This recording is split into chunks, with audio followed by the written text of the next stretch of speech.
जय गुरुदेव। एक बार स्वामी जी महाराज ने सत्संग में सुनाते हुए कहा कि एक वक्त आएगा जो बड़ा नाजुक है और बड़ा दुखदाई है। तुम सब लोगों को महात्माओं की, फकीरों की जरूरत पड़ेगी। तुम्हें अपने ईमान और इखलाक को वापस लाना पड़ेगा। उन महापुरुषों के कदमों में झुकना होगा। तब तुम्हारी रूह साफ होगी, तब रूह का दरवाजा खुलेगा और खुदा का दीदार होगा। तुम खुदा से जुदा हो गए, भगवान से अलग हो गए। जो लोग काफिर और पापी हो गए, ना उन्हें खुदा का पता ना भगवान का पता। उनके आगे तुम अपना दामन फैलाते हो और जो महात्मा फकीर सब कुछ दे सकते हैं उनके पास नहीं जाते हो। शराब का गुण है कि वो मांस मांगेगी और मांस शरीर का गुण है कि स्त्रियों की तरफ उनकी वासनाएं जागेंगी। यह उसका गुण है। जिस चीज का जो गुण है वह उसी तरफ को अग्रसर कराता है। इन्हीं चीजों का खंडन है। स्वामी जी महाराज चाहते हैं कि लोगों की बुराइयां दूर हो जाएं और लोग अपने धर्म कर्म में रहें, नियमों का पालन करें। तो तकलीफ किस बात की?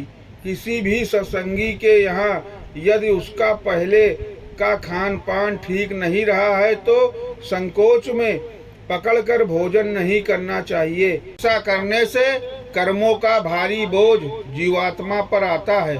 समय निकलता जा रहा है, भजन कर लो। समय कभी इंतजार नहीं करेगा कि मैं रुका हूँ, तुम भी ठहर जाओ। धीरे धीरे आयु खत्म होती जा रही है, देखते देखते अंत आ जाएगा। फिर तुम कहोगे कि क्या हो गया? जो होना था वही हुआ। अब तुम रो चिल्लाओ, कुछ नहीं होने वाला है। अभी तो जय गुरुदेव नाम की महिमा सुनाई जा रही है। जीवों को कुछ दिखाया जा रहा है, कुछ सुनाया जा रहा है। इस नाम से जीवों का कल्याण किया जा रहा है। पर आगे इसे पंथ बना लिया, किताब पढ़ लिया, जय गुरुदेव कह लिया, इससे क्या होगा? क्योंकि सुख मन मार्ग तो संतों के पास है, किताबों में मिलने वाला नहीं है। महात्माओं के द्वारा कोई चीज मिले वह प्रसाद है। अगर मिट्टी भी दे दें तो वह भी प्रसाद है। तुम्हारा अपनी बात कहने का अपना तरीका है, हमारा काम करने का अपना तरीका है। आप अपनी बात कहते नहीं हो और हमें कुछ करने देते नहीं हो। इस लठबाजी से कुछ नहीं होता। इस समय पर जो तरह तरह की तकलीफें, लड़ाई झगड़े, दुश्मनी जातियों की, समाजों की, परिवारों की हो रही है, यह सब कर्मानुसार है। जैसे मनुष्यों के कर्म होते हैं उसी से बात खड़ी हो जाती है। कुछ कर्म से, कुछ खान पान से कुछ परेशानियां आ जाती हैं। अपने कर्मों से ही ये बाधाएं खड़ी कर दो, कोहराम मचा दिया। महात्मा सबके होते हैं, सबको एक दृष्टि से देखते हैं, वे समदर्शी होते हैं। कोई भी हो उससे यह अपील है कि सरकार की बुराई मत करो, क्योंकि इसके परिणाम अच्छे नहीं होते हैं। नहीं मानते हो तो अपना घर जला डालो, सामान जला डालो, हम क्या कर सकते हैं? साधक को हमेशा अपनी साधना में उसी एकाग्रता से लगे रहना चाहिए, नहीं तो बड़ी मुश्किल होगी। यह मन, बुद्ध, चित्त और अहंकार ये अपनी अपनी जगह पर बड़े विचित्र काम करते हैं। चित्त का काम चिंतन करना यानी उत्पत्ति करना। मन उस पर संकल्प विकल्प करने लगता है और भागदौड़ करने लगता है। बुद्धि निश्चय अनिश्चय करने लगती है कि ये ठीक है कि नहीं।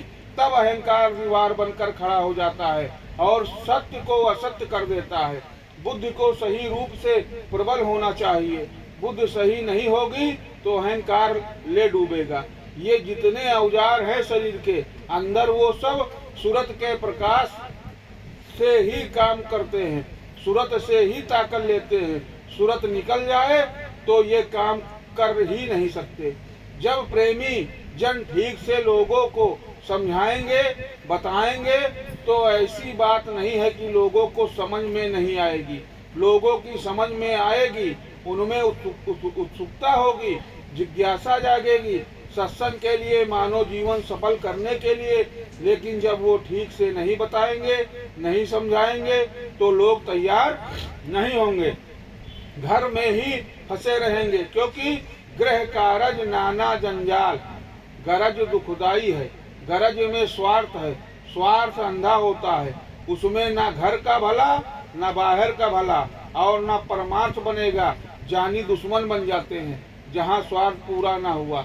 महात्मा समझाते हैं तुम अपना अबूझ हो, इसलिए वो बताते हैं।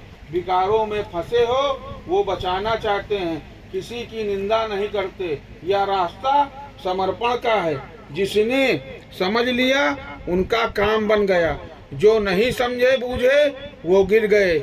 इबादत और पूजा खामोशी में होती है, हरकत में नहीं। हरकत में भजन पूजा हो ही नहीं सकती। इसलिए साधक चुपचाप अपनी साधना करता है, कोई आडंबर नहीं, कोई दिखावा नहीं। संत मत की साधना सच्ची साधना है और इस तरह से साधना करता है कि पास से गुजरने वाली हवा भी उसको नहीं समझ सकती। संत मत में जो लोग करामात के ग्राहक होते हैं और गुरु के वचनों पर विश्वास नहीं करते हैं, वो सत्संग में ठहर नहीं सकते। उनका मन सदा सैलानी रहता है। वो चाहता है कि तरह तरह की फितरतें निकलें और हर तरह के इंतजाम करें। ऐसे लोग साधना की सीढ़ी से बहुत दूर हैं। कदम रखते ही मन चाहता है जल्दी गुरु की दया कर दे, जल्दी गुरु जी दया कर दे। गुरु की बात को विकारी मन सुनना नहीं चाहता है, अतः परमार्थ छूट जाता है। आज के समय में अपने अपने बच्चों को संगदोष से बचाओ। बच्चों की बुरी आदतें हो गई तो पीछे माता पिता को पछताना होगा और कहेंगे कि उन्हें पढ़ाया लिखाया और मेहनत किया, फिर भी बच्चे बुरे निकल गए। लोग समझते थे कि धन और बुद्धि की ही सब कुछ है, दुनिया में भगवान की जरूरत क्या है। लेकिन आज देश में, समाज में, परिवार में, यानी चारों तरफ तो जो वातावरण तैयार हो गया है, उससे लोग दुखी, परेशान और भयभीत हो गए हैं। मैं स्वामी जी महाराज ने पहले ही कहा था कि हरा कर लाचार होकर तुमको मुड़ना ही होगा, भगवान को मानना ही होगा। अभी से ही मान लो, विवश होकर माना तो श्रेय क्या है तुम्हारा। जीवात्मा सतलोक से नीचे उतार कर लाई गई तो सहजदल कवल में मन बुद्ध चित्त अहंकार को सूरत के साथ लगा दिया गया, और जब वहां से नीचे उतार कर अंडलोक में लाई गई तो वहां इसके साथ और बखेड़े लगा दिए गए। 10 इंद्रियां रजोगुण, तमोगुण, सतोगुण, और जब यहाँ आ गई तो 5 तत्वों को खोल जल, पृथ्वी, अग्नि, वायु, आकाश के मसाले का ढांचा बना दिया गया। जय गुरुदेव।